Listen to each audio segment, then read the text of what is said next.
ये अच्छा माहौल है कि असेंबली छात्रों की है। ये भावी भविष्य हैं, भारत के लोकतंत्र के चिंतन के लिए इकट्ठे हुए हैं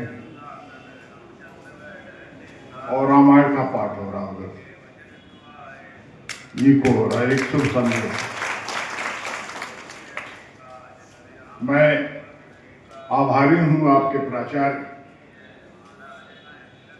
आदरणीय पंकज सिंह जी का कि हमें आपने आप सबसे भेंट करने का अवसर दिया।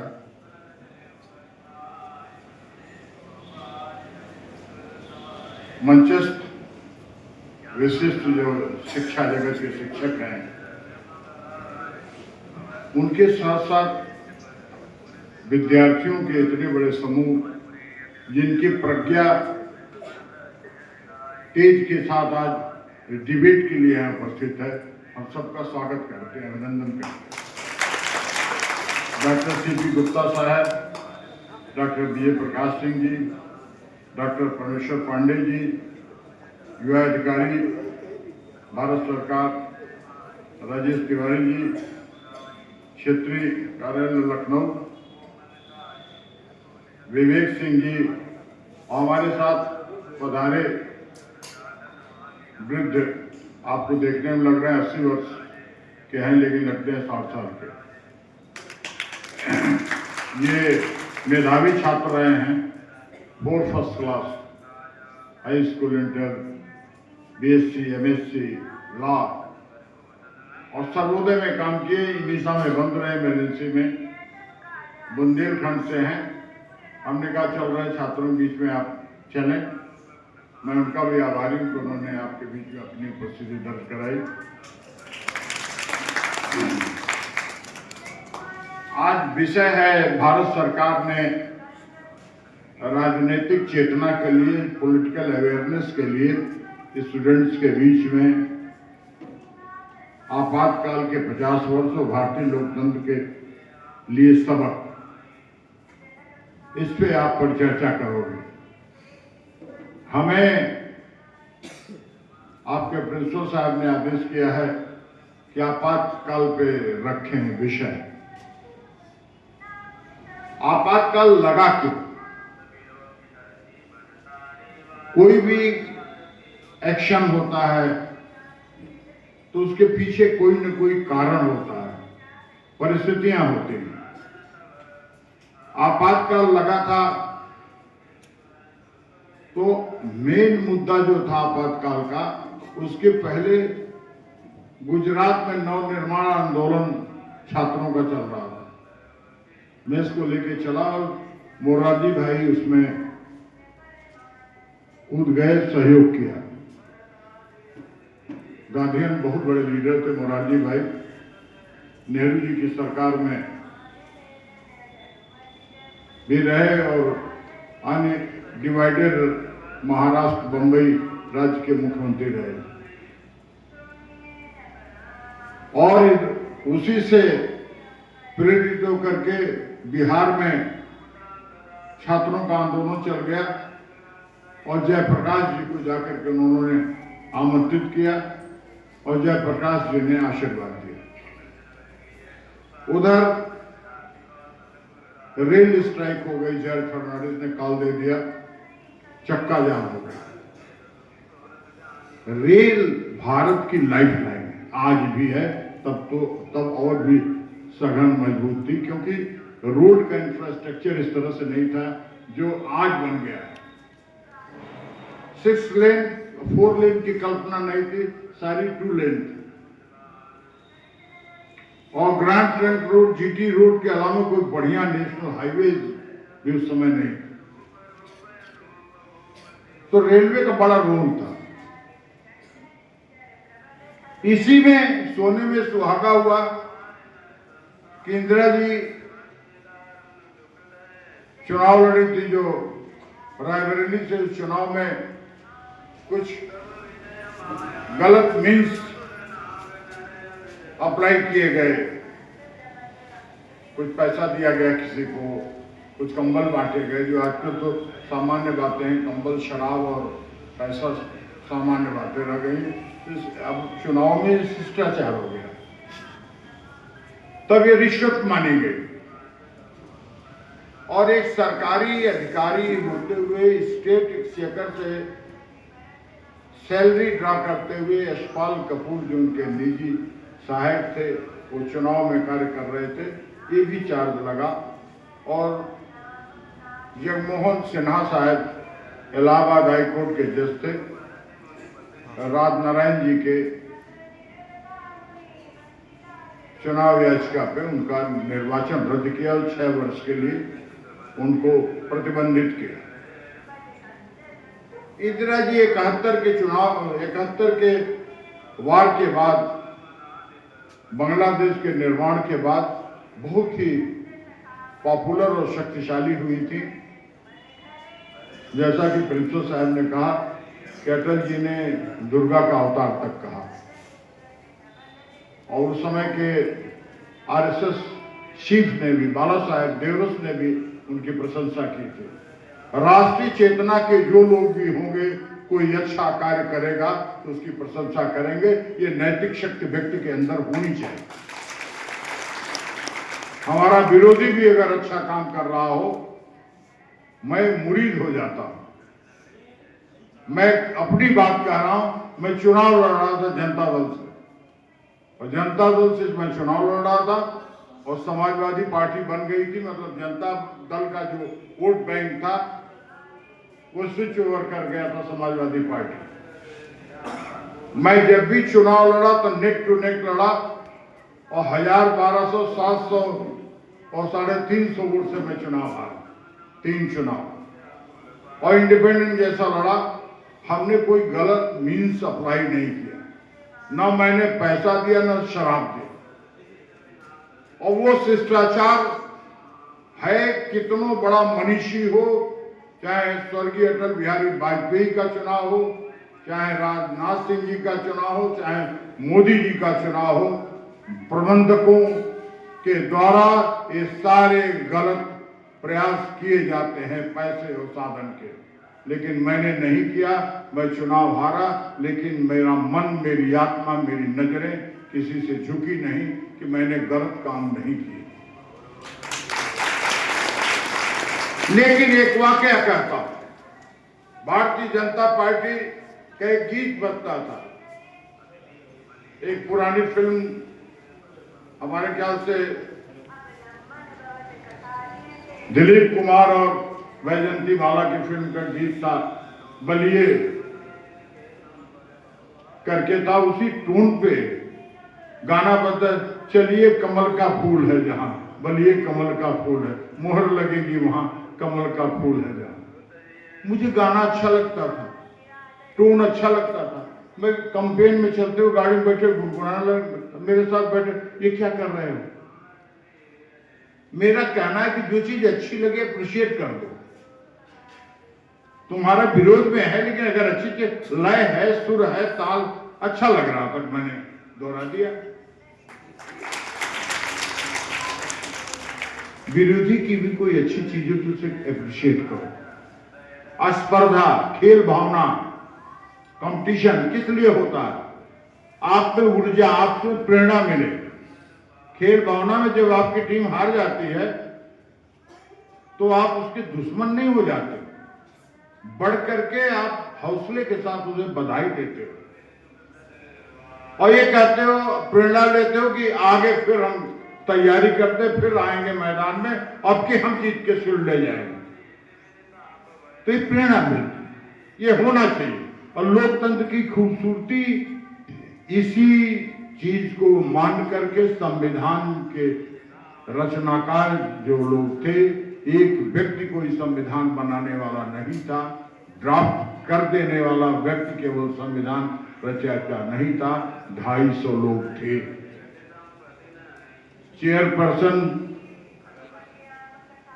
राजेंद्र बाबू थे, लिखने वाले कोई और थे, ड्राफ्ट कमेटी के चेयरमैन अंबेडकर साहब थे, जीनियस थे, स्कॉलर थे। लेकिन सिंगल मैन संविधान नहीं है। बहुत बड़ा योगदान है, उनका भी योगदान है, सबका योगदान है।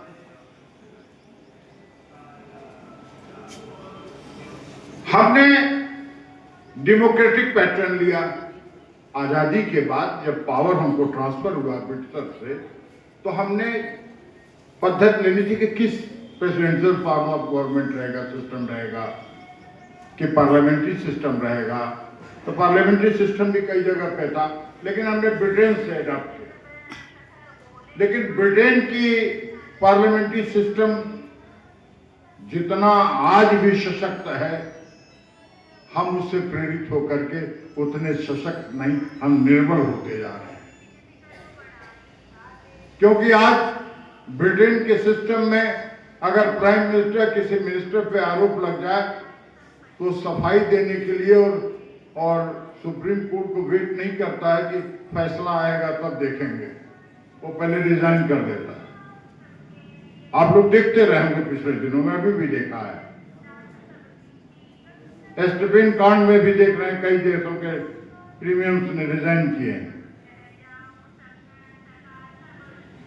अब स्थिति आई, पॉपुलर गवर्नमेंट थी, 2/3 मेजॉरिटी से इंदिरा जी सरकार में आई थी 71 में, और 75 में आपातकाल। लोगों ने कहा कि नहीं, चुनी हुई सरकार है, इतने छोटे से गलती के लिए प्रधानमंत्री को डिसलॉज न किया जाए, गवर्नमेंट उनको रहने दिया जाए। ये अच्छी बात नहीं थी। गलती बड़ी हो या छोटी, गलती गलती है, और सत्ता के या संस्था के शीर्ष पुरुष को किसी भी छोटी गलती करने का हक नहीं, क्योंकि वो वहां से मैसेज जाता है, संदेश जाता है, देश को जाता है, संस्था को जाता है। आपके प्रिंसिपल साहब कहेंगे हमको प्रिंसिपल गलती हो गई तो हो गई, हम तो ऑल माइटी हैं, मुझे तो सोल अथॉरिटी है, एडमिनिस्ट्रेशन हमारे हाथ है। आप लोग कहते हैं प्रिंसिपल साहब आपसे हो गई तो हो गई, लेकिन नहीं, प्रिंसिपल साहब से हो गई तो प्रिंसिपल साहब को इमीडिएट खुद कहना चाहिए, रिग्रेट करना चाहिए, अपोलोजाइज करना चाहिए कि भाई मुझसे गलती हुई। तब ये संदेश जाएगा जब हमारे प्राचार्य, हमारे कुल गुरु ही जब क्षमा मांगने के लिए तत्पर हैं, तो हम लोग अपनी गलतियों पे क्षमा मांगेंगे, सुधार करेंगे। लेकिन इमरजेंसी लग गई, इमरजेंसी लगी, सर्वाइव कर गई गवर्नमेंट इंदिरा जी की, लेकिन उसके नुकसान और फायदे भी बहुत हुए। फायदा तो ये हुआ कि 2 साल में इंडस्ट्रियल एग्रीकल्चरल ग्रोथ रेट बहुत हाई गया और इकोनॉमिकल ग्रोथ हमारी शूटअप कर गई। टाइम से लोग विद्यालय, टाइम से कार्यालय और टाइम से ट्रेनें रेलवे स्टेशन पे आने लगी है, छूटने लगी। उत्पादन बढ़ा, फॉरेन करेंसी भी उस समय अच्छी खासी इकट्ठी हुई। लेकिन अब आंतरिक सुरक्षा के नाम पे संविधान ने अधिकार दे रखा था, उसका प्रयोग हुआ अनुच्छेद का 352 का, और आपातकाल लग गया आंतरिक सुरक्षा के भय से। आप जानते हैं, शायद डॉक्टर गुप्ता जी हैं ना, पॉलिटिकल साइंस वाले, क्या आप इमरजेंसी में जेल भी जाना पड़ा था?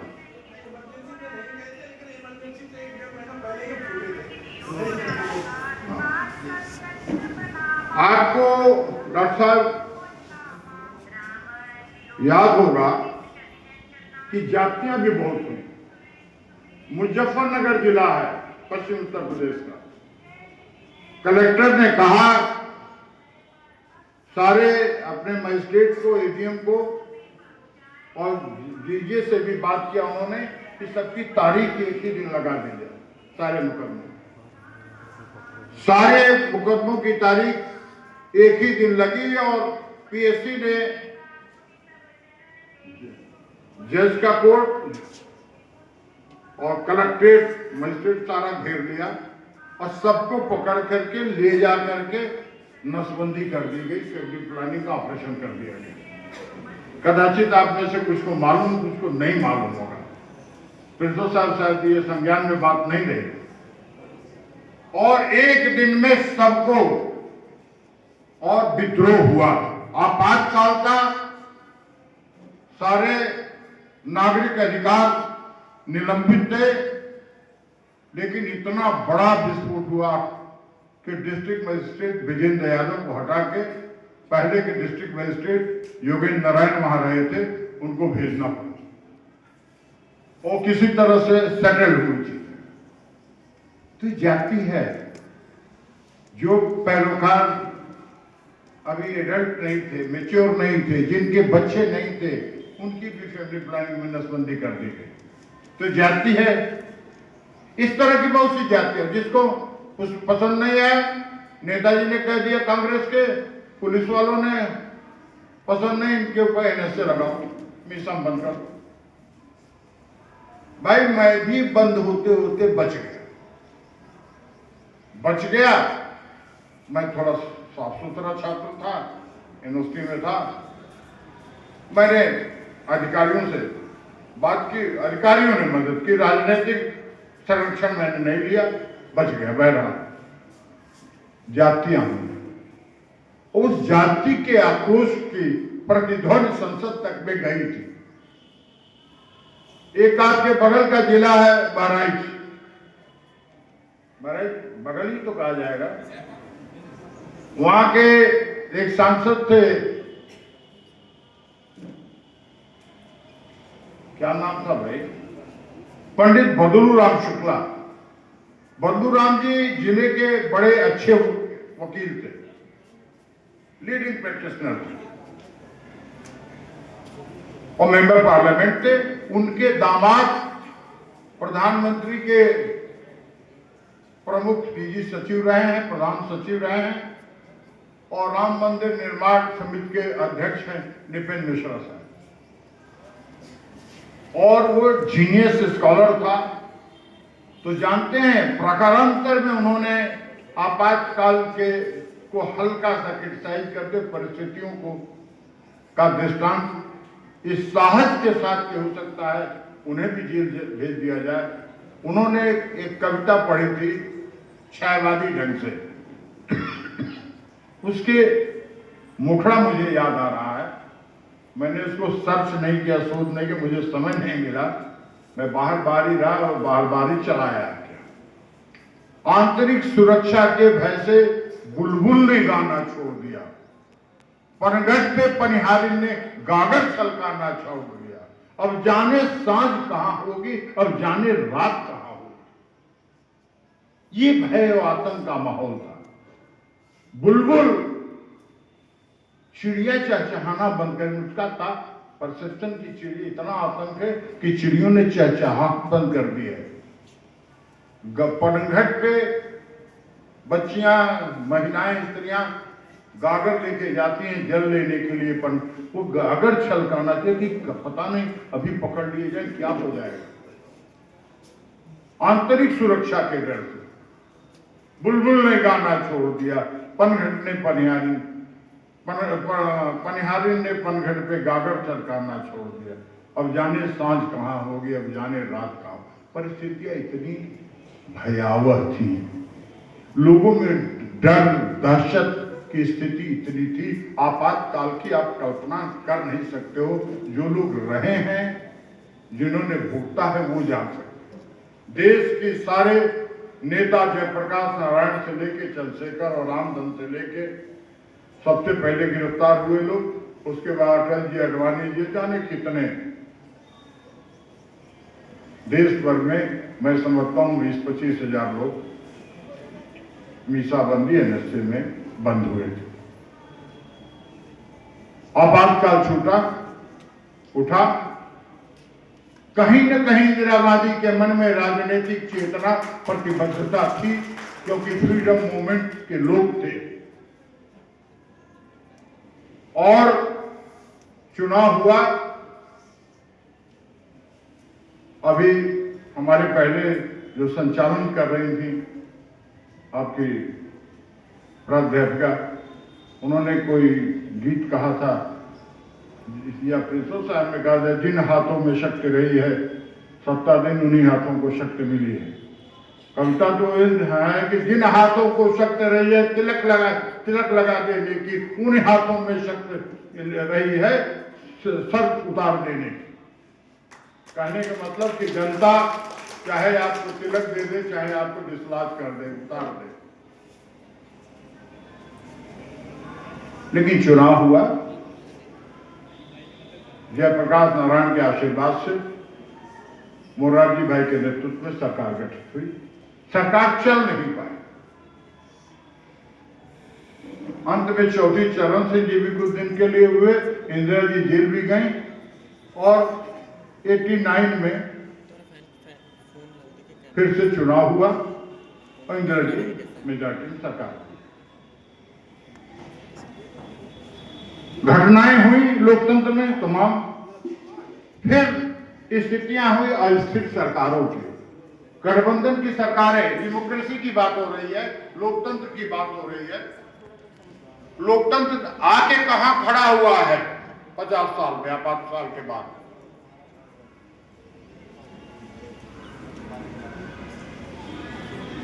तेरह दिन की एक सरकार बनी है अटल बिहारी वाजपेयी के नेतृत्व, और एक व्यक्ति मेंबर पार्लियामेंट भी था, उड़ीसा का चीफ मिनिस्टर भी था। आप मानोगे ना कि जो चीफ मिनिस्टर की वोट ले लिया था, नैतिक अधिकार उसे नहीं था कि लोकसभा की सीट रिटेन करे, लेकिन ये लोकतंत्र का ये प्रादुर्भाव देखिए। लोकतंत्र को का हेल्दी ट्रेडिशन न लेकर के इस तरह के मैनिपुलेशन हुए कि वो चीफ मिनिस्टर पार्लियामेंट में बैठ करके वोट कास्ट किया, अटल बिहारी वाजपेयी की सरकार गिर गई। ये लोकतंत्र में नहीं होना चाहिए। या तो आप चीफ मिनिस्टरशिप रिजाइन कर देते कि नहीं मैं पार्लियामेंट में रहूंगा, तब नैतिकता, तब नैतिक मूल्यों का आप स्थापना कर पाते, एक आप उदाहरण पेश कर पाते। लेकिन आपने क्या किया, साइलेंट फीचर जो था संविधान का, संविधान वहां चुप था कि एक साथ 2 पदों पर रह करके दोनों पदों को एंजॉय करेंगे 6 महीने तक, और आपने वोट करके सरकार गिरा दी। और सरकार गिरा दी तो अटल बिहारी वाजपेयी की सरकार नहीं गिरा दी, देश के कर से, जो जनता के पैसे से निर्वाचन में धन खर्च हुआ था, उसका दुरुपयोग कराया आपने, पुनः चुना। ये गलत बात है। और अब लोकतंत्र लड़खड़ाते तमाम नैतिक अनैतिक समझौते करते हुए सरकार चलाने के नाम पे गैर सैद्धांतिक ढंग से गठजोड़ों की सरकारें चलने लगी, और स्टेट एक्सचेकर पे बार बार चुनाव का चोट पड़ने लगा। वो चोट सीधे सीधे जनसाधारण को जाती है, देश जनता को जाता है, क्योंकि पैसा जो विकास में लगता है वो निर्वाचन कराने की प्रक्रिया में लग जाता है, तो विकास बाधित होता है, जनता के पैसे का दुरुपयोग होता है। चेतना इसके हेतु आपकी चाहिए, क्योंकि भविष्य आपका है। हम लोग गतांग के लोग, बीते हुए लोग हो गए, भविष्य आपका है। आपको चैतन्य होना होगा। आप सोचें, लोकतंत्र की खूबियां जो हैं, लोकतंत्र की कमियां भी हैं, उनको कमियों की तरफ निहारना होगा। एक आप बेटे किसी के ऊपर कोई केस मुकदमा आ जाए गलत ढंग से, आप एप्लीकेंट नहीं हो सकते किसी सरकारी सर्विस के लिए कि आपके ऊपर मुकदमा है कि नहीं है? कैरेक्टर सर्टिफिकेट आपका नहीं बनेगा। लेकिन आप पढ़े लिखे, पोस्ट ग्रेजुएट हो, पीएचडी हो, अच्छे नंबर रहे हैं आपके, पोजिशनर हो, एनी हाउ अगर मुकदमा लग गया तो आप गए काम से, लेकिन नेताजी पढ़े लिखे नहीं है। सिपाही के फौज में भर्ती होने के लिए उसे 5 किलोमीटर दौड़ना पड़ेगा। कम से कम हाई स्कूल इंटरमीडिएट पास होना चाहिए। लेकिन डिफेंस मिनिस्टर बनने के लिए आप अंगूठा छाप भी हों, आपके ऊपर दर्जनों मुकदमे चल रहे हों, अभी न्यायालय से आपके ऊपर सजा न हुई हो, अपीलेट कोर्ट में पड़ा हो, तो आप डिफेंस मिनिस्टर हो सकते हो, आप प्रधानमंत्री हो सकते हो।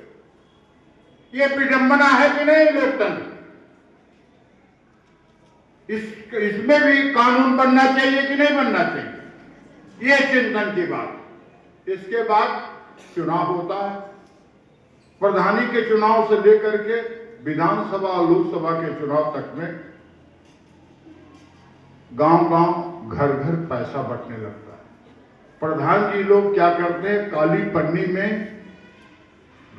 मटन, चिकन और फिश के पैकेट पहुंचाते हैं कि जिसके यहाँ ढेर लोग हैं खाने वाले, उनके पहुंचाते हैं। और किसी की विदाई करानी, किसी का मेडिकल, किसी की बीमारी हो गई तो गाड़ी का इंतजाम करें, लेके जाएं, क्योंकि उनको वोट लेना है। अपना कॉन्शियस, अपनी नैतिक शक्ति, अंतरात्मा को आप जरा से चंद पैसे के लिए मारते हो। आज हम लोग जब बच्चे थे, आपकी तरह से जब बच्चे थे, तो जब सुनते थे कि विधायक जी आए हैं, तो मन में एक धारणा बनती थी कि ये कोई असाधारण पुरुष, ये निर्वाचित जनप्रतिनिधि हैं हमारे, ये साधारण पुरुष नहीं है। लेकिन आज की तारीख में जो सर्वथा असाधारण है, जो रेपिस्ट है, जिसके ऊपर मुकदमा है, जिसने लूट की है, जमीन कब्जा किया है, जिसने पैसा कमाया है गलत ढंग से, पैसे के बल पे टिकट भी लेता है और पैसे के बल पे चुनाव भी जीतता है और आपके अभिभावक उन्हें वोट देते हैं। आपकी आमदनी घटती जा रही है, किसान की आमदनी घटती जा रही है, औसत परिवार की आमदनी घटती जा रही है। उसी औसत परिवार का कोई अपराध से रत व्यक्ति किसी तरह से टिकट पा जाता है और निर्वाचित हो गया तो 5 साल के अंदर उसका इनकम टैक्स रिटर्न देख लीजिए तो करोड़पति हो जाता है, और जो करोड़पति की स्थिति में होता है 5 साल के बाद अरबपति हो जाता है। और बड़ा बोनाफाइडी ढंग से कहा जाता है कि वो काम लाए हैं, विधायक जी काम तो 5%, 7% या 10% उनको देना है। वो तो है, वो तो देना पड़ेगा।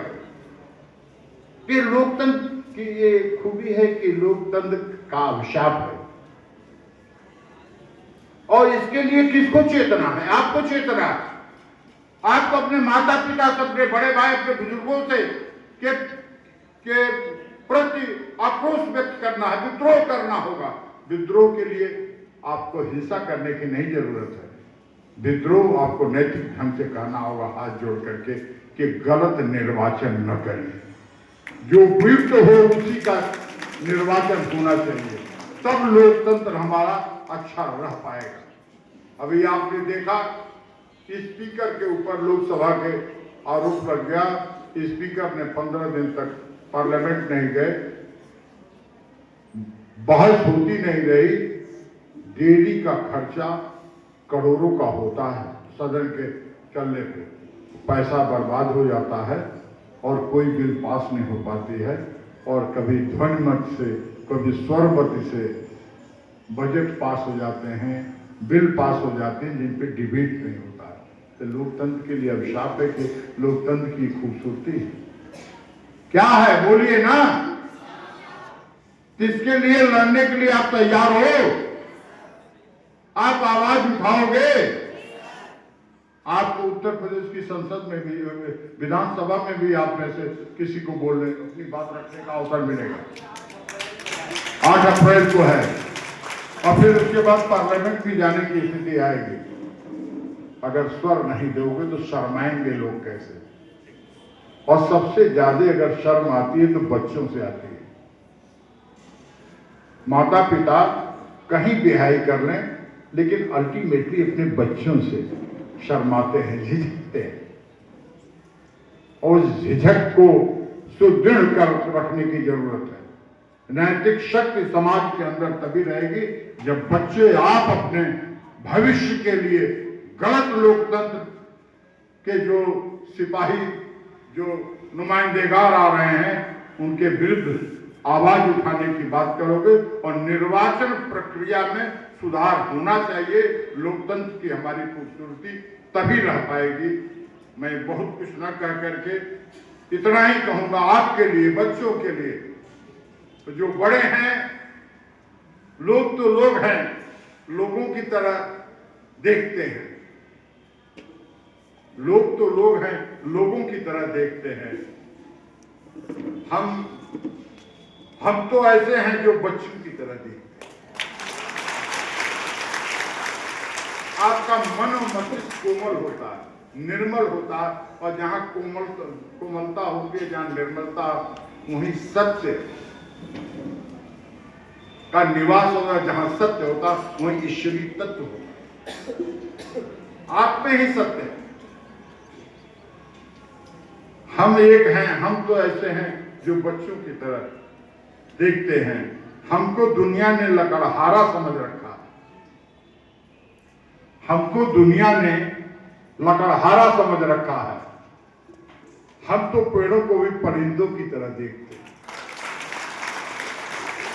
लोग लकड़हारा समझते हैं, लकड़ी, लेकिन मेरी बच्चों की नजर जो है पेड़ को परिंदों की तरह देखते हैं। किसी पेड़ पे हमारा आशिया बनेगा, परिंदे पेड़ पे ही रहते हैं।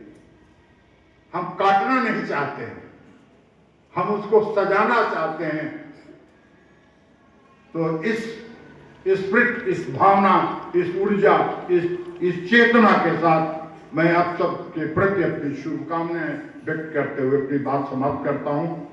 विषय बड़ा गहरा है, विषय लंबा है, बड़े लंबे तकरार और बड़ी लंबी बहस हो सकती है, लेकिन उसकी नहीं, शायद कदाचित मुझे निर्देश है आपके प्रिंसिपल साहब का कि मुझे बैठ के आपके भाषण, आपके संवाद भी ग्रहण करने हैं। इस हेतु में अपनी बात समाप्त करते हुए आपसे विदा लेता हूँ। जय हिंद।